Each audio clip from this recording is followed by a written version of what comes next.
Vamos a ver un ejercicio con un mayor nivel de complejidad, ¿sí? De a poco vamos a ir subiendo el nivel de complejidad en los ejercicios.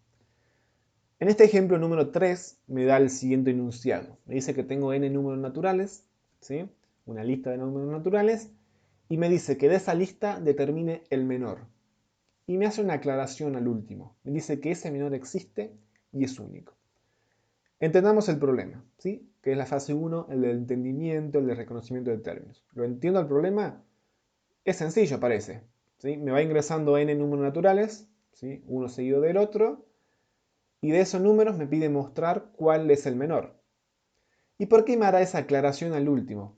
Esa aclaración muchas veces la ponemos al último para, digamos, evitar ciertos controles o ciertas cosas que si esa aclaración no estuviera las tendría que tener en cuenta.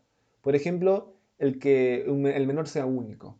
Si a mí no me dijera que el menor sea único, yo en mi programa voy a tener que controlar o hacer un esfuerzo más para ver qué pasaría si el menor se repite. ¿Qué pasa si yo tengo, por ejemplo, el número 1, que es el menor de todos, pero que el usuario me lo ingresó varias veces? ¿Sí? Y que el menor existe, bueno, en ese caso creo que en toda lista, aunque sea una lista de un solo elemento, cuando ya lo vamos a ver en un momento, siempre, aunque sea esa lista de un solo elemento, el mismo elemento va a ser el menor. Entonces, estas aclaraciones que se hacen muchas veces en los ejercicios no se tienen que plasmar en el programa, o sea, son suposiciones que ya vamos a tomar con que el usuario me va a ingresar así los datos, ¿sí? Entonces, si nosotros le decimos que el menor siempre es único, no vamos a tener que controlar en nuestro programa que el menor sea único. Simplemente vamos a suponer que el usuario fue bueno y me ingresó una lista de números que, en donde realmente el menor sea único, ¿sí? Son aclaraciones que nos van a salvar de que no la tenemos que poner en nuestro algoritmo, ¿sí? Así que quiero que se entienda bien eso. Entendimos el problema. Fase 1. Identificamos datos de entrada, salida, condiciones y casos de prueba. ¿Cuál es el dato de entrada? Son dos datos de entrada en este caso. Muchas veces, perdón, sin a veces, muchas veces se confunden o les falta uno de los datos de entrada que estamos viendo acá. Porque si leen bien el ejercicio me dice que tengo n números naturales. Implícitamente en ese dados n números naturales hay dos datos de entrada. La cantidad de números naturales y los números en sí. ¿Sí? Muchas veces a veces solamente ponen n números naturales, así en general, como que ese es el dato de entrada. Pero ¿de dónde viene el n? Si a mí me dijera dados 20 números naturales, el 20 no es dato de entrada, porque es como que mi programa funciona siempre con 20. Entonces directamente pongo que me ingrese 20 números. Pero si a mí me dice dados n números naturales, ese n es variable. El usuario en un momento me puede ingresar 5, en otro 10, en otro 40, en otros 10 millones. Entonces ese n tiene que entrar como dato de entrada, porque el usuario me lo va a meter. El usuario dice yo quiero meter 5 números y después de pedirle la cantidad de números, le voy a empezar a pedir los n números, los 4 números, los 5 números, los 10 quintillones, millones de números que el usuario quiere ingresar. ¿Sí? Entonces en este caso tenemos dos datos de entrada, la cantidad y los números en sí, los n números. ¿Sí? Entonces quiero que quede también eso bien claro. El dato de salida es el menor de la lista, en este caso es 1. Simplemente mostrar cuál es el menor de la lista. Bueno, las condiciones, que sean naturales, no hay mayores condiciones. Y también podemos poner por ahí la condición que me pone arriba de que el menor existe y es único. Por ahí, digamos, una condición o una restricción del programa. Y veamos algunos casos de prueba. Con n igual a 4, entonces me ingresa 4 números. Y por ejemplo, que los números sean estos, el 4, el 1, el 3 y el 7. ¿Cuál de estos es el menor? Nosotros sabemos, ¿sí? Porque nosotros somos personas inteligentes que vemos que el menor de la lista, es el 1. Entonces la salida va a ser 1 en este caso, ¿sí? Otro caso de prueba. El primero era un caso de prueba un poquito más normal. Este es un caso de prueba un poquito más, podríamos decir, extremo, como yo les nombré en los primeros videos, en el que, por ejemplo, tengo una lista de un solo elemento. Podríamos pensar como un caso extremo. ¿Qué elemento es es el menor en una lista de un solo elemento, el mismo elemento, porque no tiene con quién otro compararse. Entonces el mismo elemento, por eso me dice que ingresa 8 y la salida es 8, porque el mismo elemento es el menor de la lista, porque es uno solo. ¿Sí? Vamos a la fase 2, en la cual vamos a determinar qué es lo que tenemos que hacer. En un primer momento tendría que pedir la cantidad de números, Sn, como dato de entrada. Después tendría que ingresar los n números, después determinar cuál es el menor de la lista, y después cuál es el menor. ¿Sí? Por ahí esta fase muchas veces, a medida que tenemos un poco más de práctica, un poco más de cancha con lo que es la resolución de problemas, muchas veces la podemos obviar. Yo no se las recomiendo cuando empiecen a programar, cuando empiecen por ejemplo con diagramación. A veces es importante que hagan este paso, esta fase 2, de determinar qué es lo que tengo que hacer. Ya cuando adquieran mucha más práctica en programación, mucha más práctica en la resolución de problemas, muchas veces se pueden saltar esta fase e ir directamente a la construcción del algoritmo, pero esto es cuando ya tienen bien en claro cómo se hacen las cosas, ¿sí? Ahora que estamos recién inicializándonos y aprendiendo, les recomiendo hacer esto, qué es lo que tenemos que hacer, sin el cómo. Ahora sí vamos a la fase 3, que es la construcción del algoritmo. Y aquí es donde surge la cuestión de que un mismo problema puede tener varias soluciones. Y todas las soluciones pueden ser correctas. Es decir, en programación, a partir de ahora, en la resolución de problemas, no vamos a ver en el problema, no un problema, sino en la cuestión de que un mismo problema puede tener varios programas, varios algoritmos para dar una solución. Y todos esos algoritmos pueden estar hechos correctamente. ¿Sí? Yo puedo haber encarado el problema de una manera, mi compañero de al lado de otra, mi compañero de al lado de otra manera, y posiblemente todos esos algoritmos lleguen al mismo resultado final, a la misma solución. ¿Sí? Entonces, acá no va a importar la manera en la cual solucionemos. A veces sí, a veces por ahí hay una solución más eficiente que otra. Aquí no vamos a no vamos a hinchar tanto con lo que es la eficiencia, sino que lleguen al resultado final. ¿Sí? Sino que lleguen al resultado final y que pueda haber varios caminos posibles para dar solución al mismo problema. ¿Sí? Entonces, aquí ya no, como que no nos podemos copiar o... pueden haber soluciones que sean iguales, sí, pero cuando es un programa muy grande, muy extenso, es poco probable que alguien tenga la misma solución que otra persona. ¿Sí? Ya hablando de programación más avanzada. Bueno, me voy por las ramas. Veamos una primera aproximación de un algoritmo. Yo podría decir, ingreso el n, bien, ingreso la cantidad de elementos. Después tengo un ciclo o un repetir, ¿sí? Ciclo es lo mismo que repetir. Yo digo repetir n veces, es decir, repito las veces que me ingresó el usuario, ingreso x y después pregunto, si el x que me ingresó el usuario es menor que el menor, es decir, en esta variable menor, yo voy a ir almacenando cuál es el valor o cuál es el menor elemento de la lista hasta ese instante. Es decir, si yo estoy ejecutando la segunda repetición de mi ciclo, y son 4 por ejemplo, hasta la repetición 2, ¿cuál es el menor? Lo tengo almacenado en la variable menor. ¿Sí? Ya se va a ver bien en la prueba de escritorio. Después me dice si ese elemento es el menor que el menor, entonces mi nuevo menor va a ser esta variable. Y después dice mostrar menor. ¿Cuál es el problema de esto? ¿En dónde inicializa el menor? ¿Dónde está el primer valor de menor? Yo no puedo hacer una comparación contra una variable que nunca fue inicializada, nunca le puse un valor previo. Si se fijan, yo menor en ningún momento, antes de repetir, le puse un valor. Entonces es como que no tiene nada. Entonces yo no puedo hacer esta comparación porque yo no sé que tiene menor. No tiene nada. Prácticamente es como si no existiera en ese momento. Entonces yo no puedo hacer esto. Entonces es una primera aproximación errónea, pero nos vamos a ir aproximando de a poco a la solución. Veamos una segunda aproximación al algoritmo. Ingreso n. Bueno, como yo dije, menor tiene que tener un valor inicializado. Lo inicializo en 0. ¿Por qué no? Si en uno de los ejemplos anteriores, que era el sumador, lo inicializamos en 0. Entonces, ¿por qué acá no? Entonces, bueno, inicializo menor, el resto está igual y muestro menor. ¿Cuál es el problema acá? Que a mí me dice que tengo n números naturales. Entonces yo no puedo comparar un natural con el menor que está en 0, porque todo natural siempre va a ser mayor que el 0.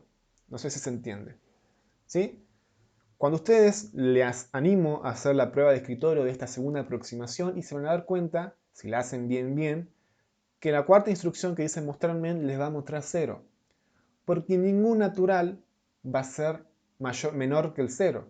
Es decir, que esta condición que me dice si x es menor que el menor nunca va a ser verdadera. Porque todo número que yo ingrese nunca va a ser menor que el 0. Entonces nunca va a cambiar el valor de menor. Entonces siempre se va a mantener en 0 y al final me va a mostrar 0. Entonces no puedo inicializarlo en 0 porque no puedo hacer la comparación correctamente. Tampoco puedo suponer un valor extremadamente grande.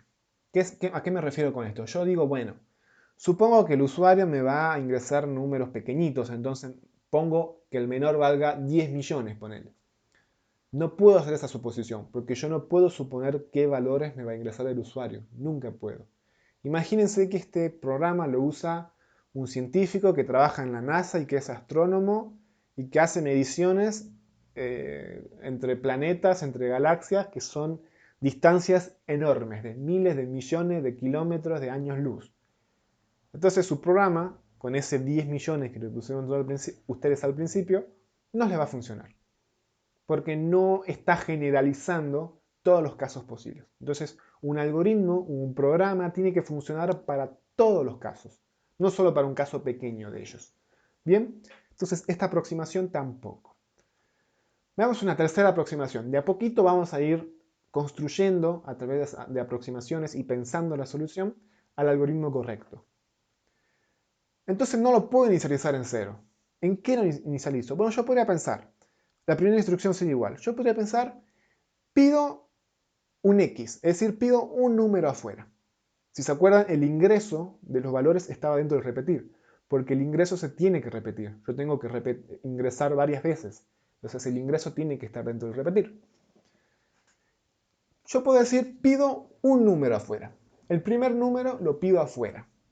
Entonces el menor lo asigno con ese primer número que yo pedí afuera. Entonces ahí el menor tiene un valor válido.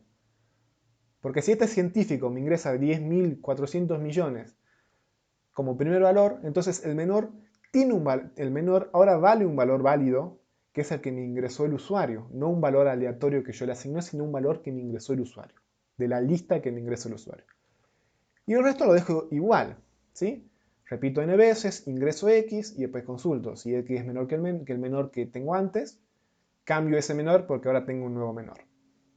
¿Cuál es el problema de esto? Si se fijarán, y aquellos que estén por ahí más ávidos, que estoy pidiendo un valor de más.